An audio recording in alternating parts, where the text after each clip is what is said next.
Ay, mahal po kita. From sutil mong anak, Bilentot. Hi everyone, good morning. Happy Sunday.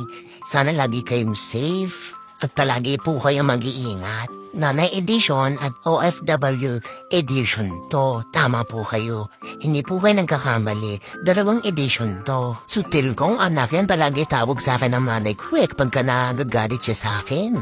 Sa'yo, ano bang tawag? Bakit may pa-flowers pa ang OFW? Hindi kasi hadlang na kahit na malayo tayo, hindi natin sila kayang i-access.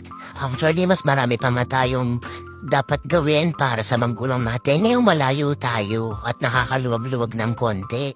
Ang totoo niyan, miss na miss ko na talaga siya. Napakahirap gumawa ng content pag para sa nanay, nakakalungkot. Message ko lang, gusto ko palagi kang malakas, malusog, hintay mo ko, darating na rin ako. Gusto ko mapanood mo to, gusto kong sabihin na sa'yo na thank you and sorry sa lahat-lahat. Hanggang dyan na lang talaga yung message ko, hindi ko talaga kayang gumawa ng video para sa'yo dahil baka umuwi ako ng di oras, ora mismo. Yun lang muna po. Huwag niyo pong kalimutan na magsabi ng salamat. Kulang pa yun sa mga kabutihan na ginawa nila sa atin. Isang yakap sa mga nanay natin. I love you. Thank you. God bless.